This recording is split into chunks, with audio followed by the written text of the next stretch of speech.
आज हम आप लोगों को हाइड्रोजन स्पेक्ट्रम के बारे में बताने जा रहे हैं।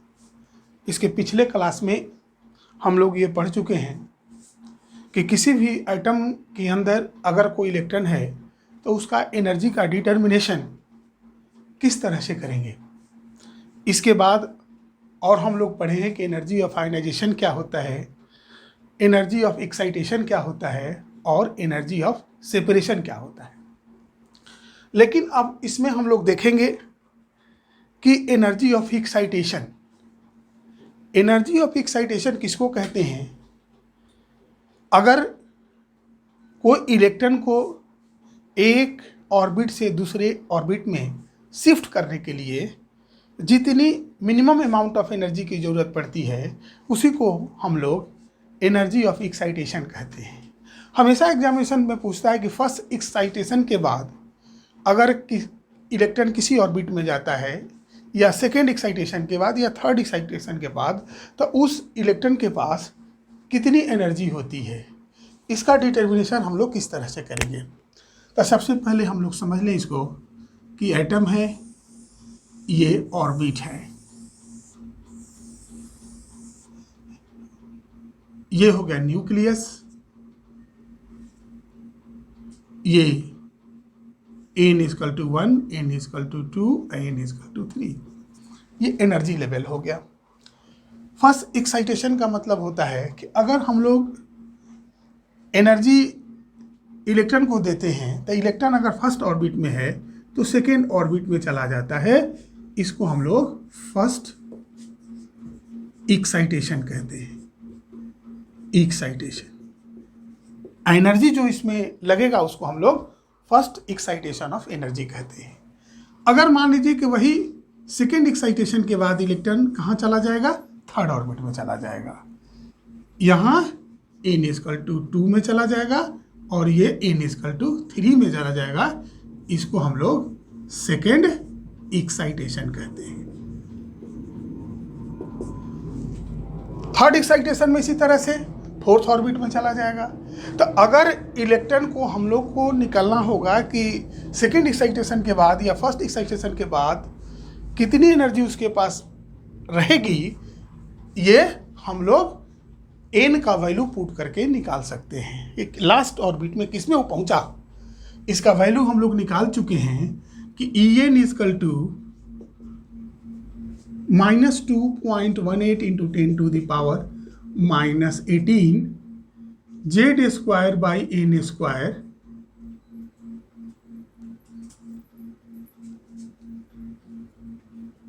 Joule per atom, joule per atom.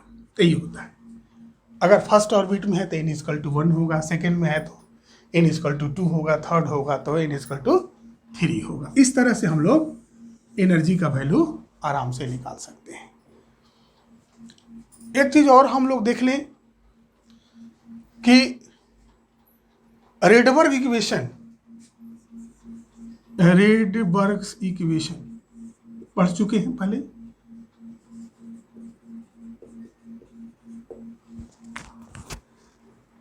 Rydberg equation में हम लोग देखते हैं कि ये वेव नंबर इक्वल टू होता है 1 by lambda 109677 Z square by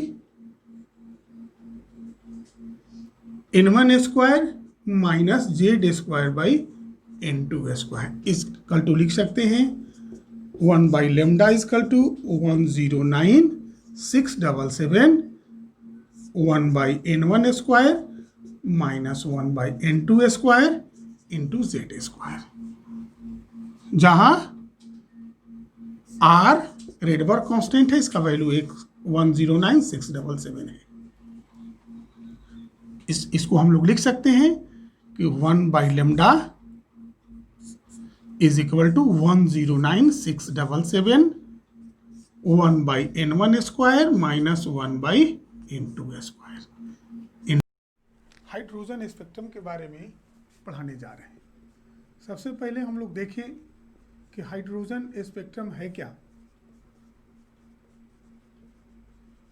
जब हाइड्रोजन गैस के अंदर इलेक्ट्रिक डिस्चार्ज लो प्रेशर पर पास कराया जाता है तो एक ब्लू कलर निकलता है। अगर उस ब्लू कलर को प्रिज्म से होकर पास कराने पर डिफरेंट टाइप का लाइन प्राप्त होता है जो कि कंटिन्यूअस नहीं होता।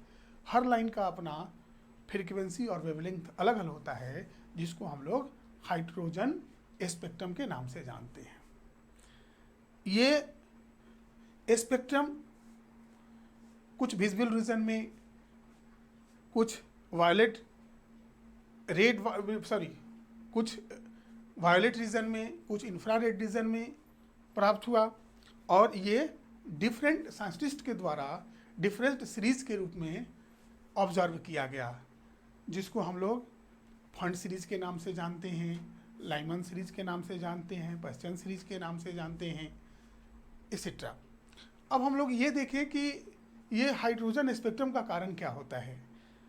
हम जानते हैं कि एटम के न्यूक्लियस होता है हाइड्रोजन में, एक इलेक्ट्रॉन होता है ऑर्बिट में। अगर वो कहीं से एनर्जी लेकर लोअर एनर्जी से लेवल से हायर एनर्जी लेवल में जाता है और पुनः जब कम बैक होता है अपने ओरिजिनल एनर्जी लेवल में, तो एनर्जी को रिलीज करता है, वही स्पेक्ट्रम के रूप में प्राप्त होता है। उसी को हम लोग पढ़ेंगे।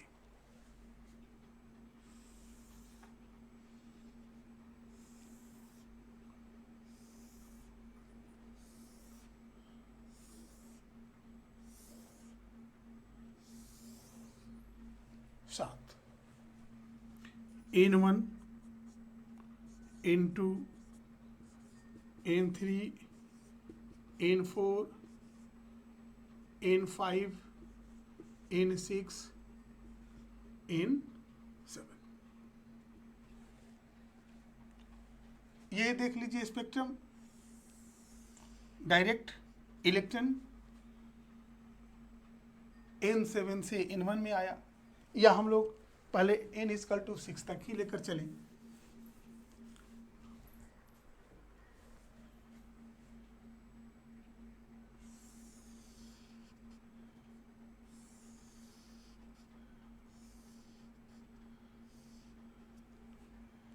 इस सीरीज को लाइमन सीरीज कहा गया।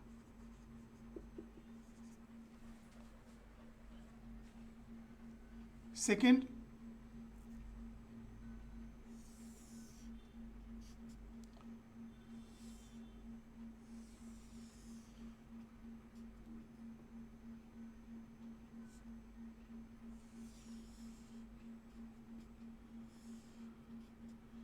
इसको बामर series.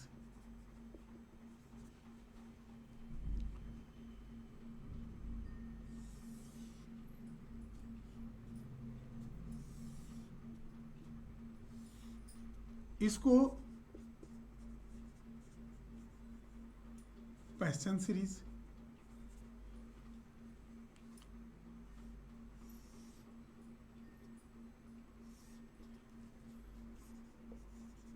Brackett series.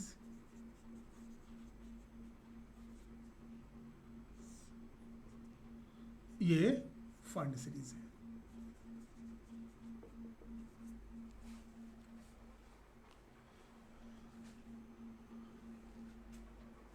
Lyman series UV reason में इसको देखा गया, अल्ट्रा वायलेट रीजन में। ये बामर सीरीज को विजिबल रीजन में, पश्चिम सीरीज को आईआर रीजन में, ब्रैकेट सीरीज को भी आईआर रीजन में, फंड सीरीज को भी आईआर रीजन में देखा गया। एक और चीज हम लोग समझ लें कि बामर सीरीज को सबसे पहले प्राप्त किया गया था बामर के द्वारा, क्योंकि ये विजिबल रीजन में होता है। तो क्वेश्चन एग्जामिनेशन में पूछता है कि सबसे पहले हाइड्रोजन स्पेक्ट्रम में किस सीरीज का डिस्कवरी हुआ था, उसको हम लोग बामर सीरीज कहते हैं। इसका कारण है कि ये विजिबल रीजन में होता है, यही केवल बामर सीरीज ही। इसके पहले जो लाइमन सीरीज होता है वो यूवी रीजन में होता है। अब हम लोग एक चीज़ और देख लें कि हम लोग किस तरह से एनर्जी डिफरेंस निकालेंगे, या हम लोग उसका वेवलेंथ किस तरह से निकालेंगे।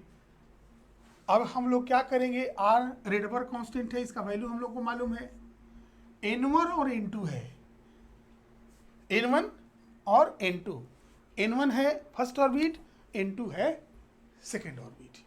तो इस तरह से N1 और N2 का वैल्यू रखकर हम लोग लेम्डा का वैल्यू निकाल सकते हैं। और उसी तरह से हम लोग जानते हैं कि सी लेम्डा और फ्रीक्वेंसी के रिलेशन से हम लोग इसका फ्रीक्वेंसी भी निकाल सकते हैं। लेम्डा अगर हमको मिल गया, चूँकि वेलोसिटी ऑफ लाइट का वैल्यू हम लोग जानते ही हैं 3 × 10⁸ मीटर पर सेकेंड होता है। इस तरह से हम लोग इसका कैलकुलेशन कर लेंगे। अब हम लोग देखें कि टोटल नंबर ऑफ ये जो लाइंस होता है किस तरह से हम लोग प्राप्त करेंगे। तो इसका जो फॉर्मूला होता है, total number of line spectrum in hydrogen atom,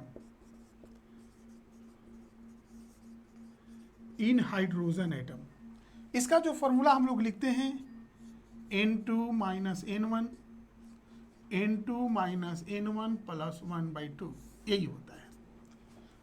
हम लोग ये देख लें, लास्ट N1 = 1 होगा, और N2 जो हम लोग यहाँ लेंगे 6 लेंगे। N2 = N1 = 1, N2 = 6। हम वैल्यू जब पुट करेंगे तो 6 - 1 × 6 - 1 + 1 + 1/2 is equal to 5 × 6/2, 15। Number of lines अगर हम लोग देख लें कितना होगा, काउंट कर लें, 1 2 3 4 5 6 7 8 9 10 11 12 13 14 15, 15 लाइन्स। इस तरह से निकालने का हम लोग को फॉर्मूला मालूम हो गया। अगर हम लोग कहें कि किसी खास सीरीज में किस तरह से हम लोग निकालेंगे कि कितना नंबर ऑफ स्पेक्ट्रल लाइन होगा, तो उसका निकालने का तरीका हम लोग देख लें।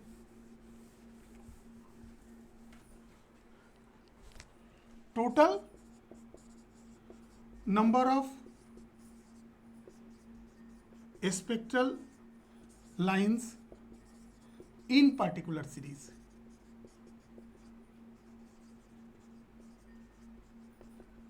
वो किस तरह से निकालेंगे, N2 - N1, फॉर्मूला बस यही है। N2 = यहाँ 6 होगा, अगर हम लोग लाइमन सीरीज में निकालते हैं तो 6 - 1 = 5 इन लाइमन सीरीज। काउंट कर लें, 1 2 3 4 5, लाइमन सीरीज में total number of spectral lines कितना होगा, 5 होगा। कारण क्या है कि यहाँ N1 = 1 और N2 जो लास्ट है वो है 6, तो इसलिए 6 - 1 = 5। इसी तरह से अगर हम लोग देखें कि बामर सीरीज में कितना होगा, तो इसमें हम लोग रखेंगे N1 = 2 और N2 = 6, तो 6 में से 2 हट जाएगा तो हमारा बचेगा 4, 1 2 3 4। इस तरह से बामर सीरीज में टोटल स्पेक्ट्रल लाइंस होगा वो 4 होगा। अगर हम लोग चाहेंगे कि टोटल निकाल लें, total line of spectrum, total line of spectrum is equal to होगा N × N - 1 बाई 2। मतलब अब इसमें 6 है टोटल नंबर, 6 - 1/2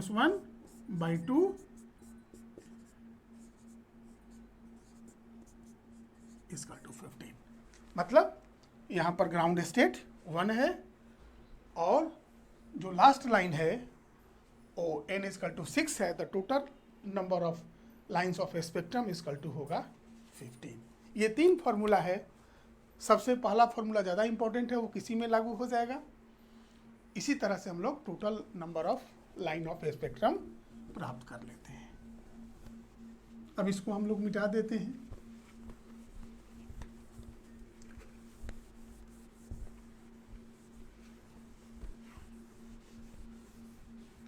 फिर से एक बार हम लोग देख लें कि लाइमन सीरीज में number of spectral lines 5, बामर series में 4, पश्चिम सीरीज में 3, ब्रैकेट सीरीज में 2 और फॉन्ट सीरीज में 1 है।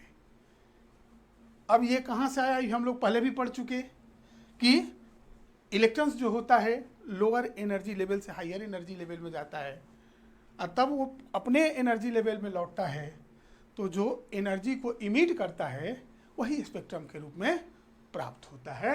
और इसी को हम लोग हाइड्रोजन में अगर इस स्पेक्ट्रम को देखते हैं तो उसको हम लोग हाइड्रोजन स्पेक्ट्रम के नाम से जानते हैं। जा रहे हैं कि हाइड्रोजन स्पेक्ट्रम में अल्फा सीरीज क्या होता है, बीटा सीरीज क्या होता है एंड गामा सीरीज क्या होता है।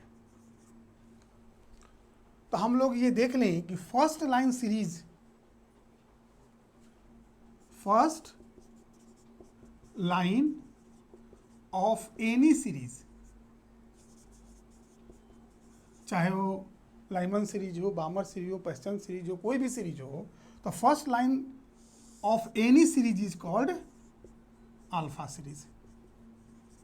Second line of any series is beta series. इसी तरह से third line of any series is called gamma series. तो फर्स्ट सीरीज में क्या होगा, इलेक्ट्रॉन्स N1 से N2 में मूव करेगा अगर लाइमन सीरीज हो तो। सेकेंड लाइन सीरीज में क्या होगा, N1 से N3 में मूव करेगा। गामा सीरीज में क्या होगा, N1 से लेके N4 में मूव करेगा। इसी को हम लोग कहते हैं alpha, beta and gamma series. बस इतना ही। अब हम आप लोगों को नेक्स्ट वीडियो में डी ब्रॉगली इक्वेशन बताएंगे और हाइजेनबर्ग अनसर्टेनिटी प्रिंसिपल, जो कि शो करता है कि इलेक्ट्रॉन्स के पास पार्टिकल नेचर के साथ साथ वेव नेचर भी होता है। थैंक्स।